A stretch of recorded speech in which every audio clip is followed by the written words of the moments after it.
ہمیں بھی عاجز انکساری کی، اپنی ذات کی نفی کرنے کی اللہ پاک ہمیں توفیق عطا فرمائے۔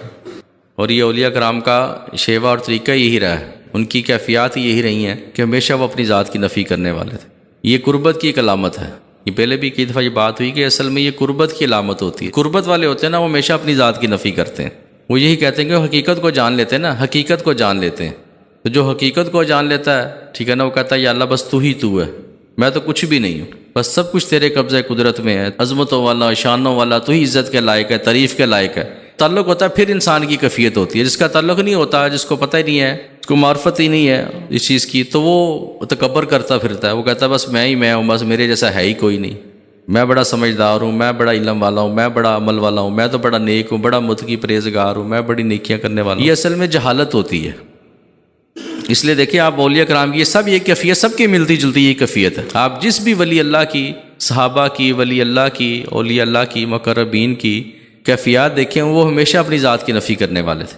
حضور میاں صاحب چادر علی سرکار دیکھے فرمایا کر، دیکھو جی میں تو مری ہوئی کیڑی ہوں جی، کیڑی فرمانا اور پھر فرمانا وہ بھی جی میں مری ہوئی کیڑی ہوں جی۔ اور حضور خواجہ سرکار فرماتے تھے کہ حالانکہ آپ اس چیز کا بہت زیادہ خیال بھی رکھتے تھے کہ کوئی میرے احترام میں کھڑا نہ ہو، کوئی میرے یعنی کہ ہاتھ نہ چومے، لکھ کے آپ نے بورڈ بھی لکھ کے لگایا ہوا تھا، اور حضور میاں صاحب چادر علی سرکار نے بھی بورڈ لکھ کے اپنے آستانے پہ لگایا تھا کہ میرے آنے پہ کوئی کھڑا نہ ہو۔ تو فرماتے پھر بھی اگر کوئی مجھے ہاتھ میرا چوم لیتا تھا یا عزت کرتا تو فوراً میں اس کو اپنے شیخ کی طرف لوٹا دیتا تھا کہ تیری عزت نہیں ہے، تیرے مرشد کی نسبت کی وجہ سے عزت ہے، تیرے اندر کوئی خوبی نہیں، تیرے اصل میں نسبت کا کمال ہے۔ تو فرماتا ہے کہ فوراً میں عزت کو اپنے مرشد کی طرف لوٹا دیتا تھا کہ وہ نسبت کی وجہ سے۔ تو جو بندے میں اپنے میں آ جائے گا، غرور تکبر آ جائے گا، یاد رکھیں وہ تباہ و برباد ہو جائے گا۔ طریقت میں اس کے جو معاملات ہیں وہ تباہ و برباد ہو جائیں گے۔ تکبر جو ہے وہ اللہ تعالیٰ کو پسند نہیں، یہی ایک چیز اللہ تعالیٰ کو سب سے ناپسندیدہ ہے، تکبر۔ تو میری بارگاہ میں جو عاجز ہو کے آئے گا، اس کو اللہ تعالیٰ فرماتا ہے کہ میں عزت عطا کروں گا، اس کو اپنے قریب کروں گا، اس کو قربت عطا کروں گا۔ تو باطن کی کیفیت انسان کی یہی ہونی چاہیے کہ یا اللہ میں کچھ بھی نہیں ہوں، بس کہ اپنے کسی عمل پہ مان نہ کیا کریں۔ ہمیشہ اگر مان کرنا تو پھر نسبت پہ مان کریں، نسبت پہ فخر کیا کریں، ٹھیک ہے۔ یہ اولیاء اللہ کا طریقہ رہا کہ ہمیشہ وہ نسبت پہ فخر کیا کرتے تھے۔ اس طرح صحابہ اللہ تعالیٰ کی بارگاہ میں شکر ادا کیا کرتے کہ یا اللہ تیرا شکر ہے کہ تو نے اپنے محبوب کی نسبت عطا کی، ہمیں ان کا امتی بنایا۔ اس پہ شکر ادا کیا کرتے تھے کہ صحابی بنایا، اپنے محبوب کا صحابی بنایا، ہمیں ایمان کی دولت ملی، اس پہ وہ اللہ کا شکر ادا کیا کرتے۔ پھر آگے جتنے بھی دیکھیں تابعین، تبع تابعین جو اولیاء کرام ہیں، ہمیشہ وہ نسبت پہ فخر کیا کرتے تھے۔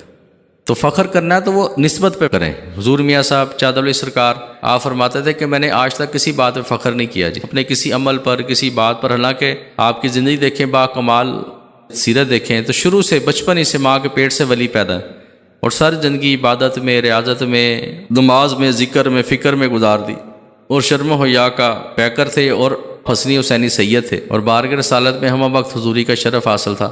اور آپ فرمایا کرتے تھے کہ میں نے اگر فخر کیا تو صرف ایک ہی بات پہ فخر کیا کہ میری قبلہ عالم سید جماعت علی شاہ صاحب سے میری نسبت۔ اور حضور خواجہ سرکار فرماتے تھے کہ ساری دنیا کی بادشاہت ایک ولی کی نسبت کے مقابلے میں ہیچ ہے، اس سے نسبت ہو جانا یہ اتنا بڑا عہدہ، اتنا بڑا مقام ہے کہ اس کے مقابلے میں ساری دنیا کی بادشاہت، کسی ایک ملک کی نہیں، دو ملک کی نہیں، 5 ملک کی نہیں، ساری دنیا کی بادشاہت فرمایا کہ اس کے مقابلے میں ہیچ، اتنی بڑی دولت ہے۔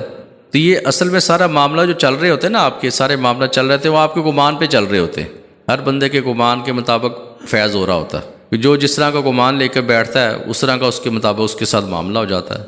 اس لیے اللہ تعالیٰ فرماتا ہے کہ جیسا تو مجھ سے گمان کرے گا ویسا مجھے پالے گا۔ تو یہ بات ساری گمان کی، یقین کی ہے، ٹھیک ہے۔ اپنا گمان اعلیٰ رکھیں، اونچا رکھیں، بس یہ نہ چھوٹے ساری دنیا چھوٹ جائے۔ جب اس کے دل میں اتنی اس کی قدر ہوگی تو پھر اس کو نسبت کا فیض ہوگا۔ اس بات کو سمجھنے کی ضرورت ہے کہ یہ اولیاء کرام کی کیسی کیفیات تھی۔ اللہ تعالیٰ ہمیں بھی ان کی کیفیات میں حصہ عطا فرمائے۔